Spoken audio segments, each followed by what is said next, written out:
CM Yogi Adityanath और आचार्य प्रमोद का बड़ा दावा। संभल में होगा श्री हरि विष्णु के 10वें अवतार कल्कि का जन्म। हमारा पुराण भी इस बात को कहता है कि भगवान विष्णु श्री हरि विष्णु का 10वां अवतार संभल में ही होगा, उसी संभल में होगा।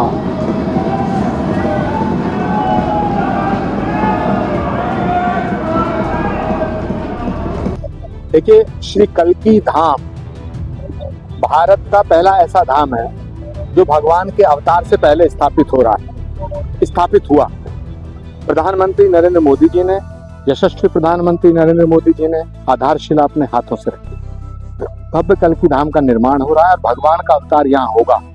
और भगवान के अवतार से पहले जो उपद्रव होते हैं वो संभल में देखने को मिल रहे हैं। तो हमें लगता है कि भगवान का अवतार जल्दी होने वाला। मोदी सरकार पूर्व सीजेआई चंद्रचूड़ को दे सकती है बड़ा अहम पद। मोदी सरकार के मास्टर स्ट्रोक ने विपक्ष की नींद उड़ाई। नमस्कार, मैं अंजलि मिश्रा, स्वागत है आप सभी का हमारे चैनल में। उत्तर प्रदेश के मुख्यमंत्री योगी आदित्यनाथ लगातार संभल हिंसा के बाद से एक्टिव मोड में नजर आ रही है और ऐसे में बिजली चोरी से लेकर 50 साल पुराना मंदिर मिलने तक का सभी मामलों को लेकर प्रशासन कड़े रुख अपनाता नजर आ रहा है। इसी बीच संभल हिंसा के बाद जहां पर सीएम योगी आदित्यनाथ ने साफ तौर पर कहा कि जिन लोगों ने भी हिंसा किया है वो बचेंगे नहीं, तो इसी के साथ साथ सीएम योगी और इसके बाद कांग्रेस के पूर्व नेता आचार्य प्रमोद कृष्णम ने बड़ा दावा कर दिया और यह कहा कि संभल में ही भगवान श्री हरि का 10वां अवतार कल्कि होगा। जी हां, बिल्कुल सही सुना आपने। और इसी के साथ साथ अब एक और बड़ी अपडेट आ रही है कि सीजेआई चंद्रचूड़ को मोदी सरकार एक अहम पद दे सकती है। तो क्या है पूरा माजरा, विस्तार से समझेंगे। सबसे पहले बात कर लेते हैं सीएम योगी आदित्यनाथ की। तो सीएम योगी आदित्यनाथ ने यूपी विधानसभा के शीतकालीन सत्र में संभल मुद्दे को लेकर मच रहे बवाल पर अपना पक्ष सदन में रखा। इस दौरान ही सीएम योगी ने विपक्ष को खूब लताड़ लगाई। तो उन्होंने संभल में हिंसा को लेकर साफ तौर पर कहा कि जिसने भी ये माहौल खराब किया वो बचेगा नहीं, पत्थरबाजी करने वाला नहीं बचेगा। उन्होंने कहा कि बाबरनामा भी कहता है कि हरिहर मंदिर को तोड़कर वहां ढांचा खड़ा किया गया। हमारे पुराण भी कहते हैं कि भगवान विष्णु का 10वां अवतार संभल में ही होगा और इसी संभल में होगा। क्या कह रही हैं सीएम योगी आदित्यनाथ, जरा सुनिए। हमारा पुराण भी इस बात को कहता है कि भगवान विष्णु श्री हरि विष्णु का 10वां अवतार संभल में ही होगा, उसी संभल में होगा।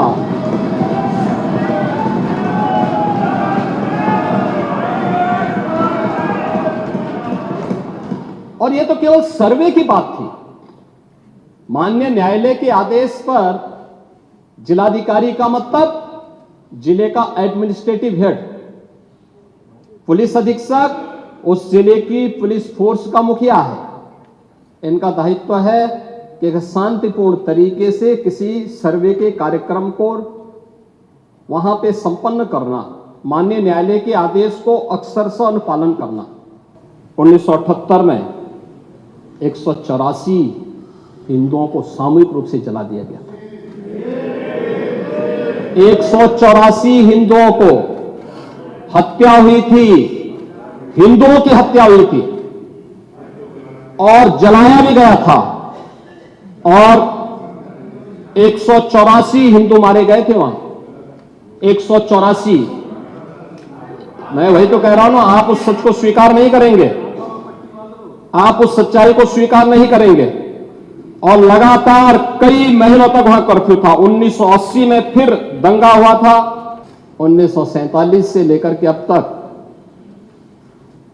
209 हिंदुओं की निर्मम हत्या वहां हुई है संभल के अंदर, 209 हिंदुओं की।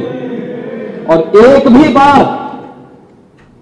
भी बार किसी ने उन निर्दोष हिंदुओं के लिए कभी दो शब्द नहीं कहे, उनके प्रति, उन परिवारों के प्रति संवेदना के शब्द नहीं कहे। कि अगर हमारा कोई पर्व और त्योहार है या किसी का भी है,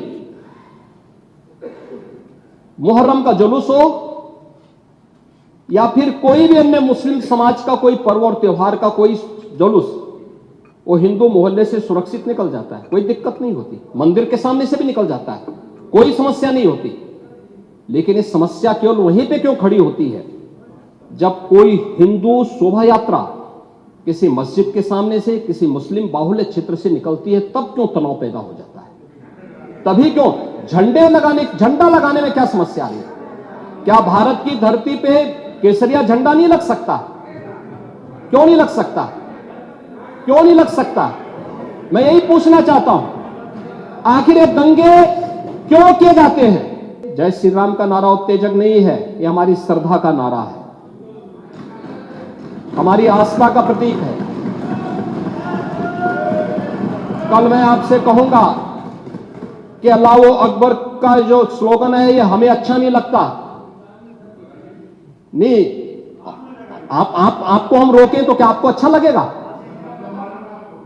नहीं, आपको नहीं, मुझे मतलब होने की आवश्यकता ही नहीं, मुझे आवश्यकता ही नहीं इसकी, नहीं, मुझे इसकी आवश्यकता ही नहीं है,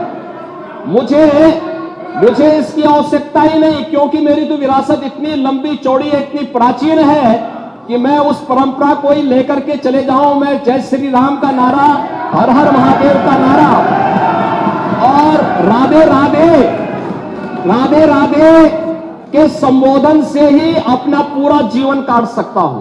19 कूप हैं, अभी तो 2 ही मिले हैं, अभी तो 17 बाकी हैं। और प्रशासन जिस तरह से मेहनत कर रहा है, उस तरह से उम्मीद है कि जल्दी सारे 19 कूप जिहादियों के कब्जे से मुक्त होंगे।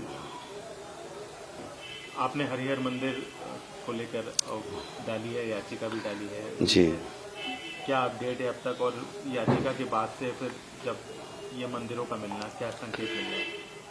ये हनुमान दादा प्रकट हो गए हैं, शिव जी भगवान का मंदिर मिल गया है, और ऐसे ही अनेक मंदिर मिल रहे हैं, कुओं की खुदाई में मूर्तियां मिल रही हैं। तो ऐसे ही हरिहर मंदिर में भी सारे साक्ष्य मिल गए हैं और उनको माननीय न्यायालय को उपलब्ध कराई दी गए हैं। तो उसके आधार पर वहाँ भी पूजा प्रारंभ होगी। वहाँ भी कब करने वाले हैं पूजा प्रारंभ? जब माननीय न्यायालय परमिशन देगा तो हम लोग भी पूजा करने पहुँच जाएंगे। पूरी तैयारी में? हाँ जी, माननीय न्यायालय का आदेश सुनने की तैयारी में है अभी तो। इन मंदिरों में भी पहुंचेंगे जो अब रीओपन हो रहे हैं, दोबारा मिले हैं, खोले गए हैं? हाँ, दर्शन करने के लिए जाना है, वो दर्शन करने जाना चाहिए, हम भी जाएंगे, सब जाएंगे, पूरा क्षेत्र जा रहा है। तमाम संभल के दंगों को लेकर बातें चल रही हैं, क्या कहना चाहेंगे कि किस तरीके से? इस संभल में तो पठानों को और तुर्कों की लड़ाई है, इसमें प्रशासन को तो बीच में घसीट दिया गया है, लेकिन प्रशासन ने तो अपनी सूझबूझ का और अपने विवेक का, धैर्य का परिचय देते हुए उस स्थिति को शांत किया है। नहीं तो ये तो पहले भी नरसंहार कर चुके हैं। तो और क्या कहना चाहेंगे, मतलब किस तरीके से और इन क्षेत्रों का विकास होना चाहिए, क्या होना चाहिए? अभी कितने जो जैसे जैसे सभी तीर्थ निकलेंगे, ऐसे ऐसे माने योगी जी, मुख्यमंत्री जी की सरकार इनके विकास के लिए और आम सनातनी विकास के लिए कार्य करेंगे, सभी लोग मिलजुल कर। मुख्यमंत्री जी ने तो हाउस में भी आज बोला है कि हाँ, मुख्यमंत्री जी ने सही कहा है, सभी सनातनी हैं। जो मुख्यमंत्री जी कह रहे हैं वो स्वयं सनातनी है, वो स्वयं सनातन के संरक्षक हैं, स्वयं हिंदू हृदय सम्राट हैं। ऐसे मुख्यमंत्री तो भूतों न भविष्यति, न कभी ऐसे मुख्यमंत्री उत्तर प्रदेश में हुए हैं, न कभी होंगे। समय समय पर परमात्मा की विशेष अनुकंपा से माननीय मुख्यमंत्री जी जैसे लोग इस धरा पर आते हैं और सनातन का जीर्णोद्धार करते हैं। पहले भी ऐसा होता रहा है, जैसे आदिगुरु शंकराचार्य जी स्वयं प्रकट हुए और उन्होंने सनातन का उद्धार किया।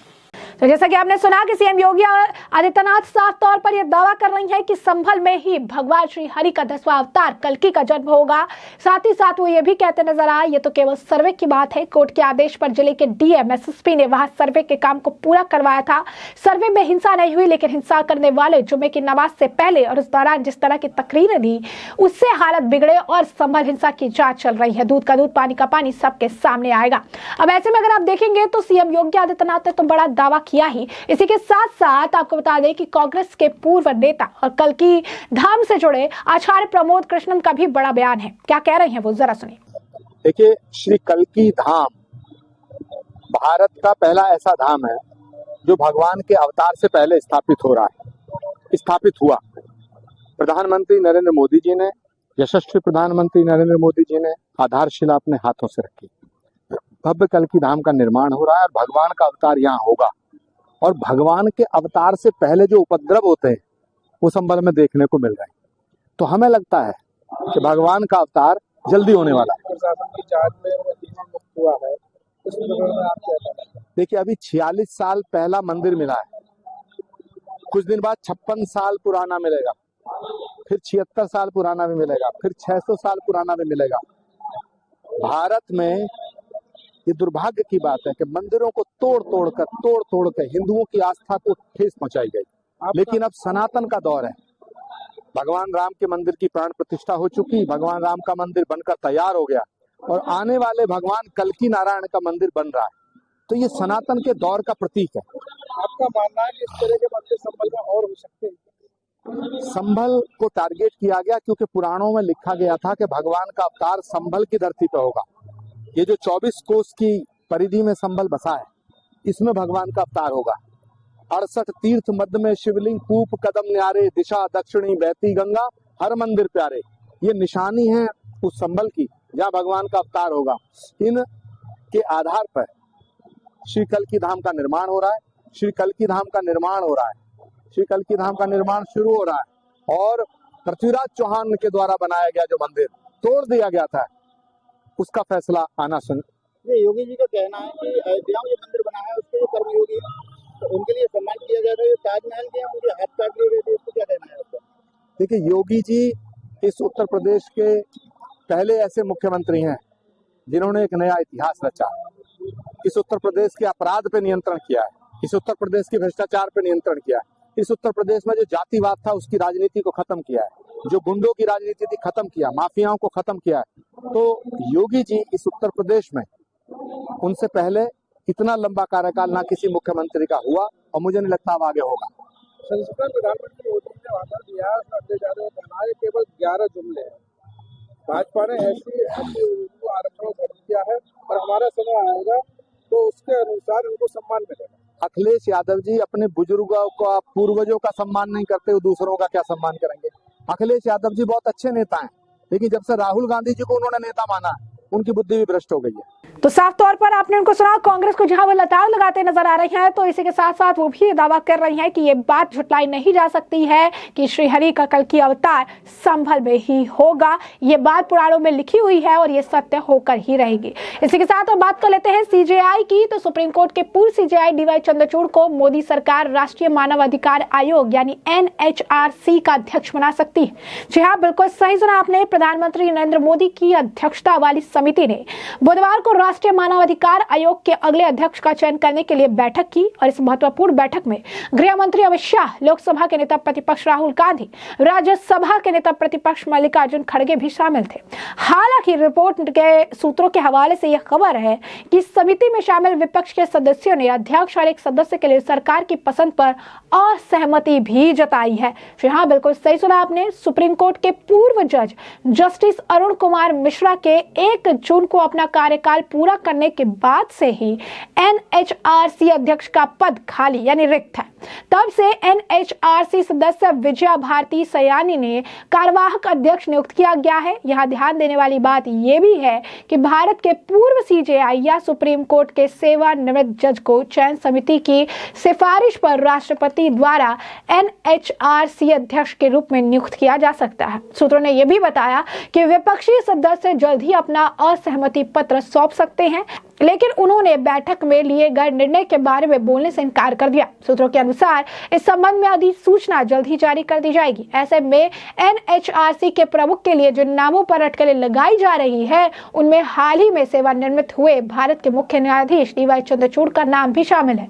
चंद्रचूड़ 8 नवंबर को सेवानिवृत्त हुए थे और इससे पहले भारत के पूर्व मुख्य न्यायाधीश HL दत्तू और KG बालाकृष्णन भी NHRC के प्रमुख रह चुके हैं। यानी साफ तौर पर अगर आप देखेंगे तो विपक्ष के लिए ये नींद उड़ाने वाली खबर है, जहां पे साफ तौर पर अब ऐसा सिचुएशन देखने के लिए मिल रहा है कि विपक्ष को इसके लिए काफी ज्यादा, अगर आप कहेंगे, झटका लगा है। सीजीआई को बड़ी जिम्मेदारी जो है मोदी सरकार दे सकती है, एक बड़ा पद जो है उन्हें दिया जा सकता है और ये विपक्ष के लिए बहुत बड़ा झटके के तौर पर देखा जा रहा है। इसी के साथ साथ हमने आपको बताया कि किस तरीके से संभल हिंसा के बाद सीएम योगी आदित्यनाथ और कांग्रेस के पूर्व नेता आचार्य प्रमोद कृष्णम ने बड़ा दावा करते हुए कहा है कि संभल में ही श्री हरि भगवान जो है उनका जो 10वां अवतार है भगवान विष्णु का कल्कि, वो संभल में ही होगा। तो ऐसे में हमने आपको जो पूरा मामला है विस्तार से बताया है और इस मामले पर अब आपकी भी जो राय हो हमें कमेंट सेक्शन में कमेंट करके जरूर से जरूर साझा करिएगा। धन्यवाद।